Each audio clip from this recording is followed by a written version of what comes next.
1.5 kilo chicken gravy செய்ய போகிறேன். பெரிய வெங்காயம் 1 கப் கட் பண்ணி வச்சுருக்கிறேன். சின்ன வெங்காயம் 1 கப் எடுத்து வச்சுருக்கேன். ரெண்டும் மிக்ஸ் பண்ணி இப்போ அரைச்சி எடுத்துக்கலாம் வாங்க. இப்போ மிக்சியில் எடுத்து அரைச்சி எடுத்துக்கலாம் வாங்க.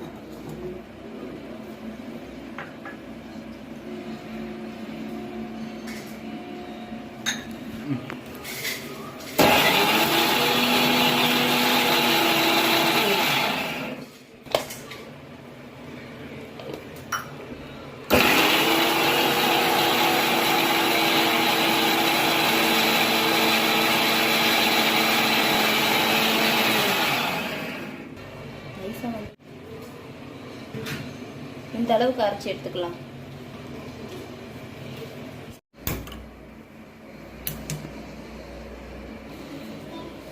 இப்போ கடாய் நல்லா சூடாயிடுச்சு.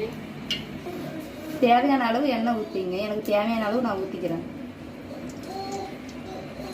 2 கிராம்பு, 2 பட்டை சின்னசாக எடுத்து வச்சுருக்கேன், 2 ஏலக்காய், 2 அன்னாச்சி பூ எடுத்து வச்சுருக்கேன், மிளகாய் 2 உடச்சி வச்சுருக்கேன். இதெல்லாம் வாசனைக்காக நான் இப்போ போட போகிறேன்.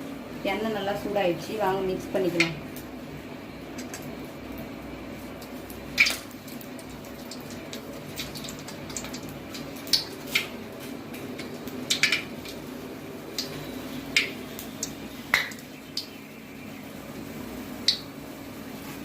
இது கூடவே இப்போ பச்சை மிளகாய் சேர்க்க போகிறேன்.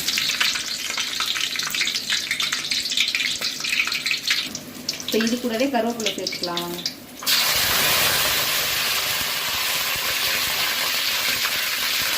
ஒரு ஸ்பூன் இஞ்சி பூண்டு பேஸ்ட் அரைச்சி வச்சுருக்கேன். அதை மிக்ஸ் பண்ணிக்கலாம். அது கூட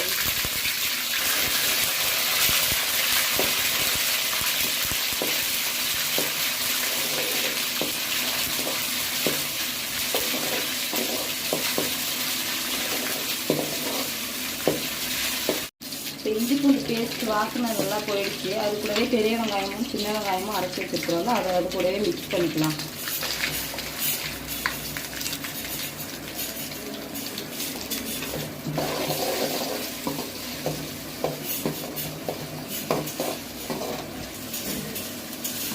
இது நல்லா பொன்னிறமாக வதங்கணும். அது வரைக்கும் வதக்கிக்கிட்டே இருங்க.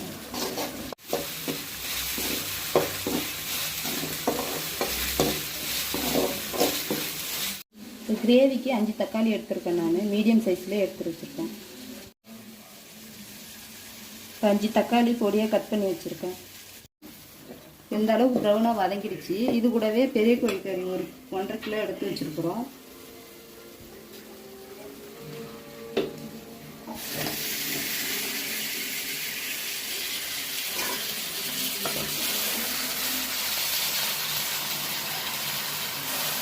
பிராய்லர் கோழின்னா சீக்கிரம் வெந்துடும். இது பெரிய கோழிங்கிறதுனால கொஞ்சம் லேட்டாகும்.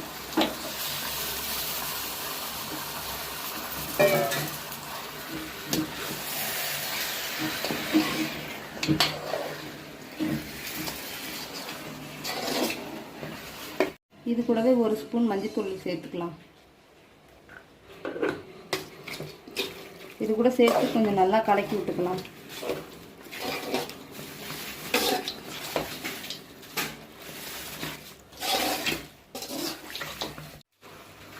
இது கூடவே தேவையான அளவு உப்பு சேர்த்துங்க. உங்களுக்கு எந்த அளவுக்கு தேவையோ அந்த அளவுக்கு சேர்த்துங்க. தக்காளியும் சேர்த்துக்கலாம். இது கூடவே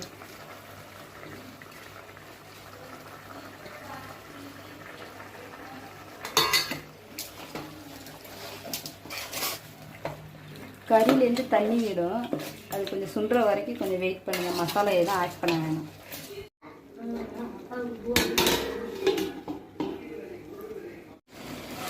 ஒரு 20 நிமிஷம் வேக வச்சுட்டோம். இப்போ மசாலா சேர்த்துக்கலாம்.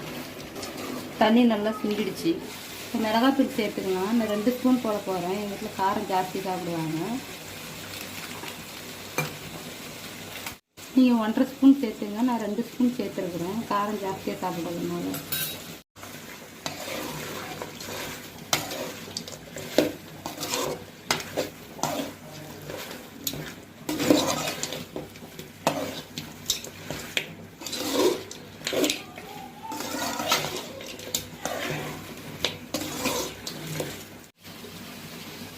இப்போ தனியாத்தூள் 4 ஸ்பூன் போட போகிறேன்.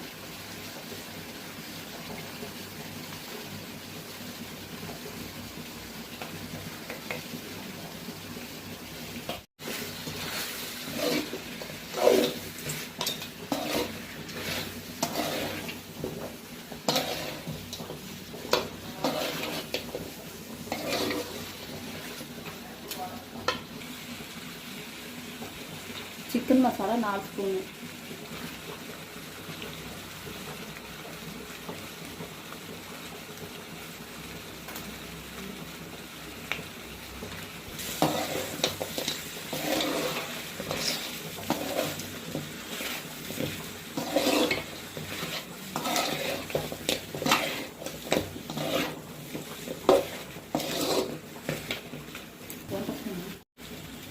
கரம் மசாலா 1.5 ஸ்பூன் சேர்த்துக்கலாம். நாங்கள் மசாலா எல்லாம் ஜாஸ்தியாக சாப்பிட்ற ஃபேமிலி, 1/2 ஸ்பூன் கம்மியாகவே நீங்கள் சேர்த்துருங்க. நான் 1/2 ஸ்பூன் ஜாஸ்தியாகவே சேர்த்துருக்கேன். இது போதுமான அளவு கிரேவி உங்களுக்கு எந்த அளவுக்கு தேவையோ அந்த அளவுக்கு தண்ணி சேர்த்துருங்க.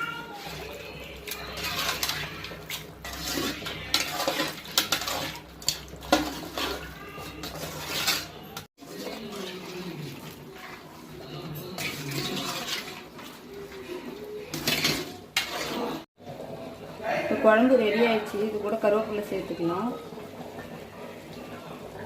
கொத்தமல்லியும் அது கூடவே தூவிக்கலாம். புதினா 2 இலை சேர்த்துங்க. அது கூடவே நாங்கள் சாதத்துக்கு சாப்பிட்றதுனால இந்த ஸ்டேஜில் ஆஃப் பண்ணி இறக்க போகிறேன். சுவையான சிக்கன் குழம்பு ரெடி. நீங்கள் வீட்டில் ட்ரை பண்ணி பாருங்கள், நல்லாயிருக்கும், டேஸ்ட்டாக இருக்கும்.